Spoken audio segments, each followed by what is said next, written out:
There you go. Yeah, that was awesome. Okay. Well, and that is like a pretty cut and dried thing. I mean, it showed all of the places where it can be used, where you don't have to wipe down, where you don't have to use a lot of chemicals that are going to be damaging to if it's in if it's in a daycare, Yes. it's going to be damaging to the children. If it's in a assisted living, it's not going to be damaging to the adults because some of them wear oxygen. Yeah. So you don't have to worry about the high chemicals and the toxins that are in the air because they're just as harmful too. Yeah. Yeah. We were talking the other day, and one of the things that I understand is that bleach, for example, is one of the most toxic carcinogens. Yes. That people don't talk about. Uh-huh. You know, it's been associated to breast cancer in men. Yeah. Because we wash our t-shirts with it and then put it on our skin, particularly men, because we wear mostly white t-shirts. Mm-hmm. And so, but anyway, it's been related to breast cancer in men. So when daycare centers and everyone's using bleach now. Yep. And Lysol. Yep. Which those are carcinogens. And so, and in addition, you mentioned it the other day, you said one of the additional risks is that when you have a daycare, you can't determine where all of those little hands have touched. Yeah. So you can't even effectively wipe down every nook and cranny of the place. Where our technology sends out what I call virus assassins. And they're created to seek out virus, to seek out mold, fungus, bacteria, anything airborne and on surfaces. Our technology is designed to seek it out. I was listening to that and I wrote down, you know, as we talk about little 30-second commercial, what's your 30-second, elevator pitch? When people ask you, what do you do? I was thinking about that at the gym this morning because there's everybody at the gym, and it's like, if someone asks me, what do you do? I was trying to think about my 30-second. What do I do? Okay. And I wrote down right here, right as that was playing, I'm a virus assassin. I love it. Yeah. So when someone asks you, what do you do? I'm a virus assassin. What the heck is that? It gives me the opportunity to tell them what I do. Nice. Yeah. Everyone's a doctor. I'm a lawyer. Okay, good. Now I'm a virus assassin. Mm-hmm. Oh my God. Tell me more. What's a virus assassin? I'm glad you asked. Yeah. Nice. So anyway, I was just writing that as I was watching that video. Yeah. And that's being creative. And it's one of those things that make people think about it because you don't hear that every day. Yeah. You don't hear that every day. And then the thing that's around us that's being, our attention is constantly being drawn to us is that, well, how do we kill this virus? How do we kill this virus? That's it. Yeah. That's it. And that's what we're doing. It's like when I was fortunate enough, I was blessed to sell 30 units to an assisted living facility. Well, he said, we had an outbreak. We have an outbreak in our facility. He said, I don't want you to come here, but I need the solution. Okay. So what is that? When someone needs something killed, who are they calling? An assassin. Oh, I love it. I love it. So NASA, the fact that this company could take this technology and pull it in and, make it available to the everyday Joe for everything. I mean, they have units for their car, their personal units. Yeah. Some of the different ways in which they have actually taken this technology and put it in a form that everybody could take advantage of it. Listen, there's what's called the Fresh Air Mobile, like you just mentioned. For as little as $200, you can put one in your car. So if you have people that are driving Uber, taxis, Lyft drivers, or if you're just driving family around and you don't know where that family member's been over the last 2-3 weeks, you don't know. You're just picking them up to take them somewhere. And because it's family, you trust them. Right. But put the unit in your car and the same technology is working to create clean air inside of your intimate space of your vehicle. We have a fresh air personal. I don't have mine, but when I go to the gym, I have it around my neck. Yeah. And it kills contaminants around your personal space. So really, I tell people I really don't have to wear a mask. It's going to kill the contaminants all around my face. So as I'm talking, it's killing the contaminants coming out, and it's killing contaminants attempting to make their way in. So we have the personal fresh air devices that are $130. Wow. $130, and you can wear one around your neck to always keep fresh air breathing into your nostril passages and breathing into your bronchial tubes. Yeah. It's a no-brainer. Yeah. You know, every server in restaurants needs to have one on. Everybody. Every hairstylist, every barber, because we're in close proximity. I mean, it's like you think about that. It's like, wow. Put a unit in your business, and then put the personal around your neck, and you're good. You're good. You don't have to walk in fear.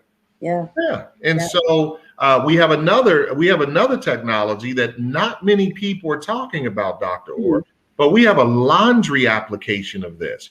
We have a unit that you attach to your washing machine, and it eliminates the need for you to ever use laundry. And again, laundry products have carcinogens, and they're harmful to the environment, harmful to the water supply. Our technology is using the same active pure technology to get clothes whiter than bleach ever would. And it's safer. So now, why is this so important? Let's talk to the hotel chains. Let's talk to the hospitals that are washing linens every single day. How much are they spending in laundry products on a daily, weekly, monthly, annually basis? So if you could sell them 1 or 2 or say 10 units to attach to every one of their washing machines, that's a one-time outlay. The machines are good for about 3 years. So for $10,000, $15,000 investment, they now don't buy laundry for 3 years. Yeah. Yeah. That's something. That's huge. That's very huge. That's huge. Yeah, because then you think too, they're taking away those carcinogens, the bleach, that customers are sleeping on every night. So now they're able to put little tents into their rooms that say, hey, your linens have been washed with this proprietary active pure technology that uses no laundry detergents whatsoever. Exactly. So sleep well. Exactly. And so we also have another document that says that the most unsanitary thing in a hotel room is the remote control. Yeah. Scary. Yeah.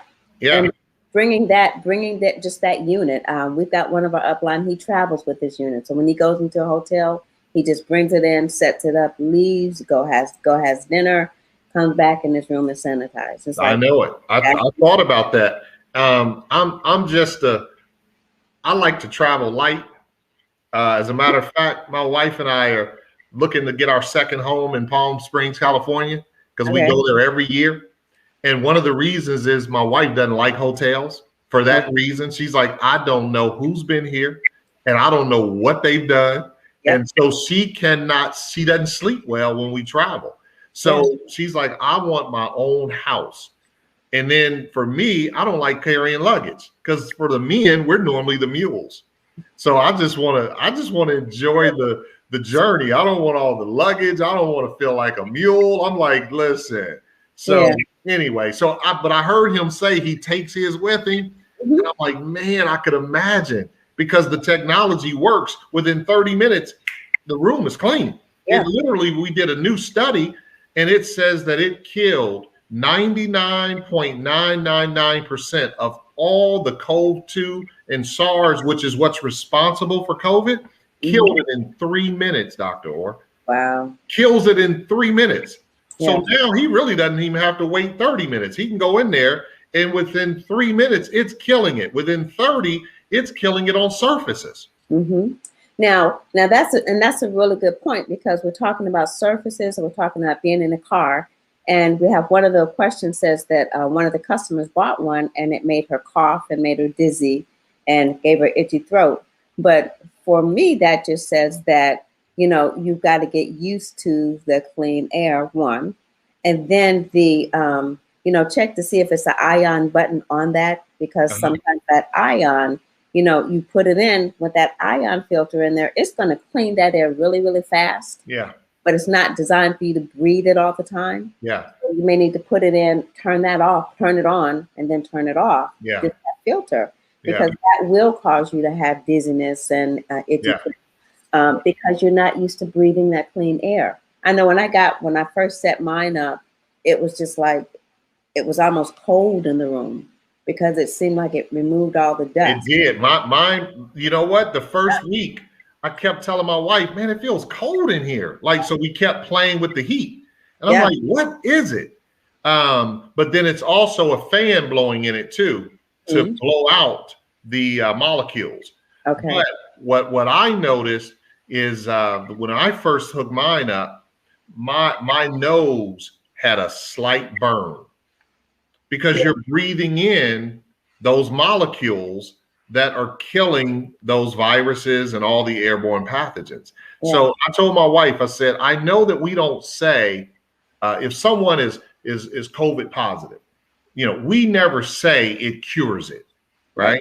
But I told my wife, I said, between me and her, I said, listen, if any of us ever tested positive, what I'm going to do, or what I would do, is I would go in the bedroom, quarantine in the bedroom, bring the unit in the room, close the door, give me 2 days, and I guarantee you'll get back up after 2 days. Yeah.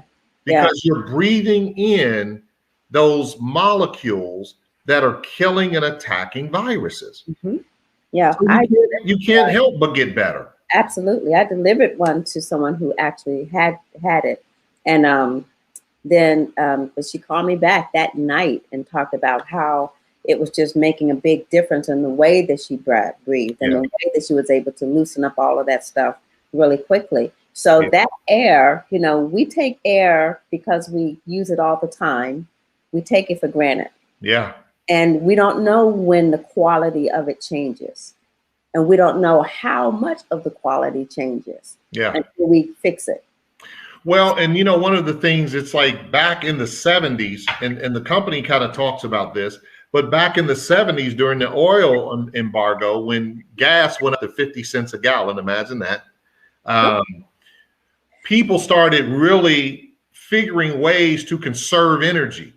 And so it's like they began to suggest to homeowners to get better windows, central heating and air, so that you could do the air transfer, bring fresh air in, take bad air out. That was the solution, so to speak. But what I'm getting to is people, to conserve energy, started getting better quality insulation in homes, better quality windows in homes, better quality doors in garages, to keep homes efficiently operating. Well, what that created was a breeding ground for bacteria, fungus, molds, and airborne pathogens. So we created sick homes. Yeah. What we were trying to do was create safe and efficient homes, but we created sick homes because now bacteria, mold, funguses, and all that's not getting out. And when I was growing up, we didn't have central air. So doors were always open, windows were always open. So fresh air was coming in. Now, you don't see windows open anymore. Right.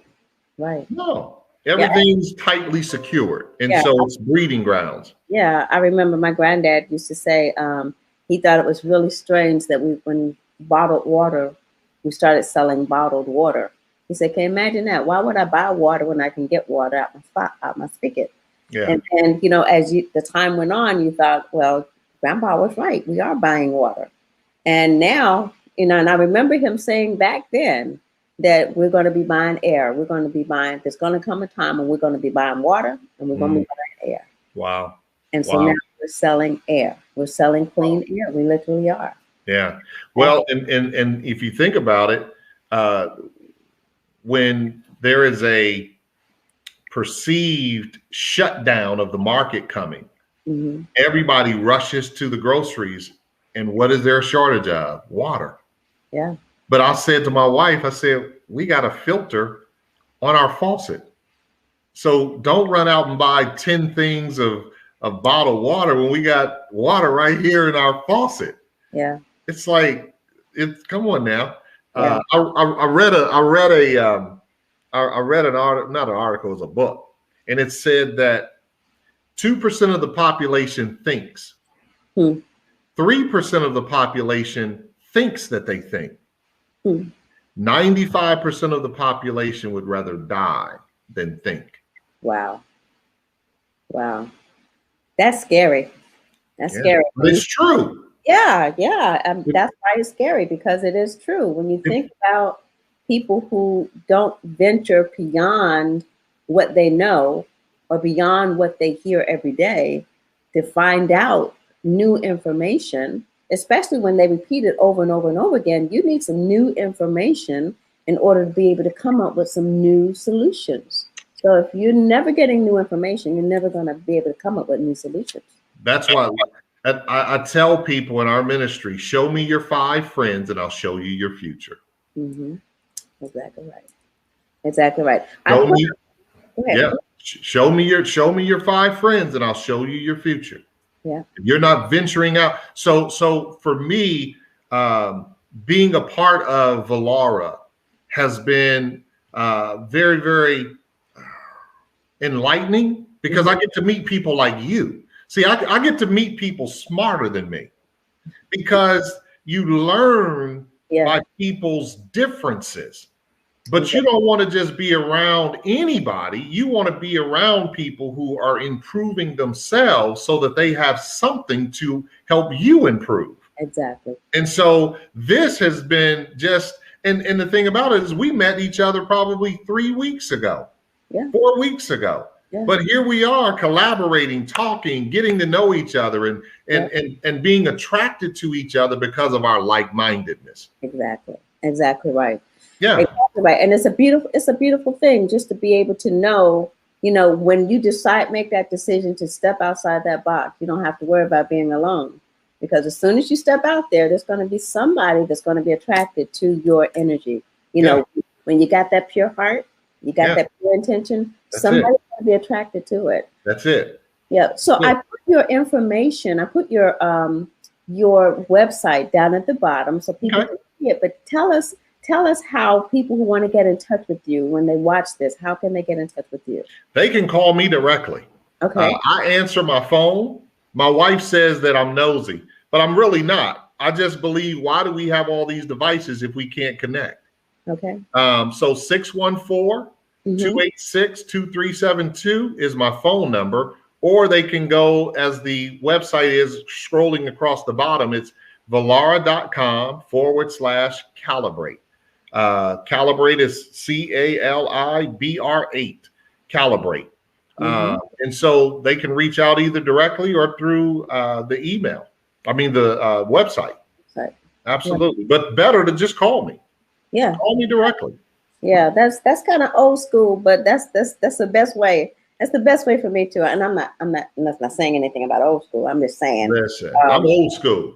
I'm 50. I just turned 54. And I called a person the other day who's probably 58. Okay. I called and I didn't leave a voicemail because I was going to call back.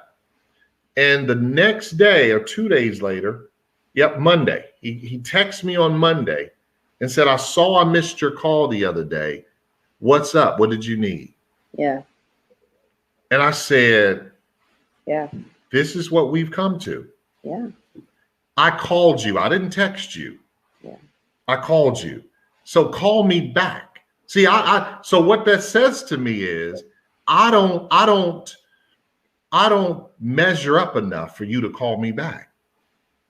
You text me back and said, I saw I missed your call. It took more time for you to text all of that than to hit a dial.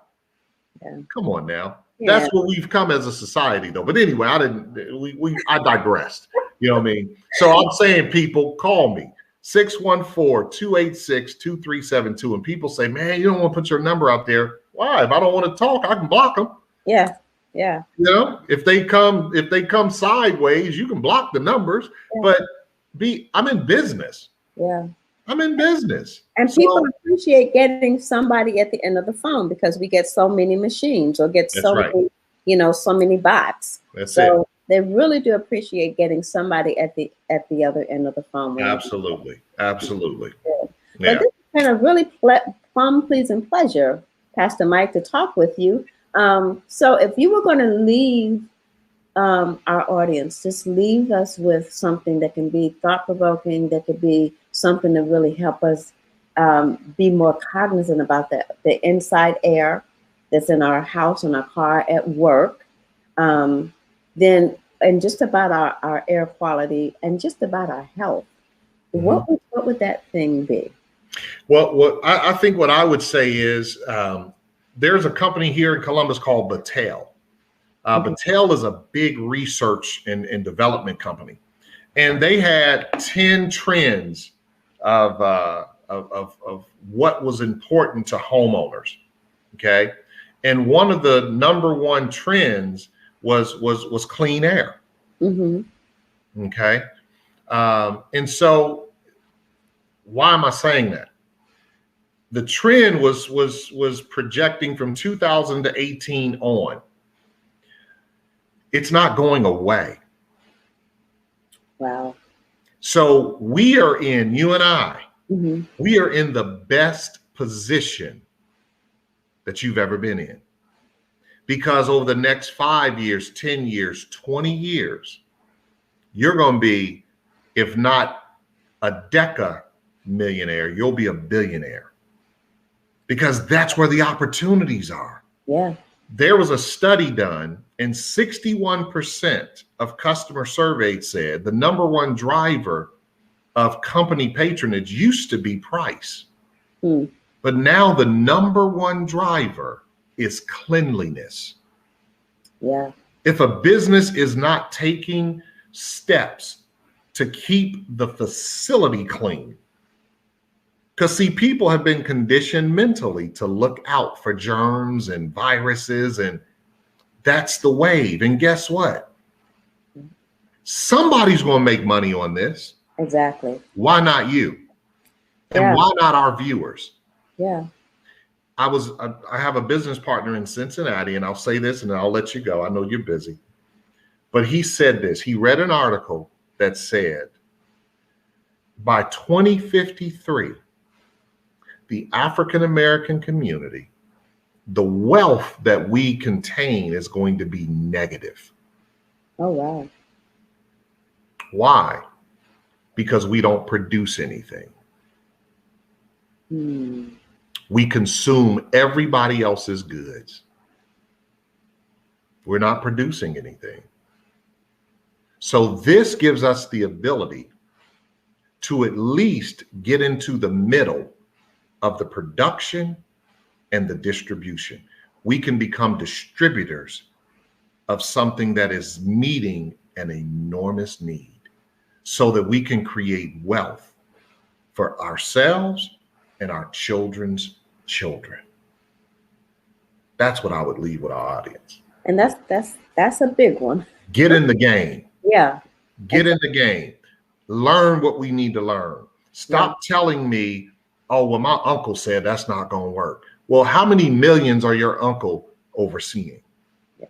What is the legacy that your uncle's leaving you? Is he leaving you wealth to pass to your children's children? Then if he's not, then why are you listening to what uncle's talking about? Learn from the experts. Learn from those who are doing it. Learn from those who are making it happen. Learn from those who are creating wealth, so that we can leave wealth to our children's children. I don't want my daughter working as hard as I did, because the Bible says a good man leaves an inheritance to his children's children. That's my responsibility, to make sure my grandchildren's children are taken care of, that we eventually live on 30, 40, 100 acres of land that we all have homes on. And when my children's children are living on that, compound, they're saying, oh man, that was great granddaddy's house up there. That's where they live. My great grandfather bought this land and it's our family estate. That's what I'm talking about. Yeah, exactly. Let's get in the game. And I'm grateful for you, Dr. Orr. I'm grateful for you. I'm grateful. Thank you so much for joining us. And thank you so much for being a guest and just being such a powerful and profound, presenter. I mean, we really needed that. Just the information is phenomenal. So for those of you who are listening, I really hope that, yes, this is recorded. You'll be able to get it on YouTube. We're actually on YouTube. So you will be able to get that. I'll make sure that you get that link so that you can use it. And if you're in the business, use it to, send to people who have the questions that we have addressed today. And then if you're not in the business and you're thinking about looking at the business, then contact Dr. Peterson, contact myself. We'll be happy to just take you through and share some information with you, just sharing information, let you make your decision. So thank you so much, Reverend Peterson. Thank you so much for being here. My pleasure. Anytime, Dr. Orr, anytime. Okay, well, I'm sure we'll have you back with the response that we've had. Well, I'm sure we're going to have you back. So anytime, you just let me know. I'm here to serve. All right. Thank you so much. All right. Have an awesome day. All right. You too. Have a great day. Thank you so much for joining us, and we'll see you on the next time.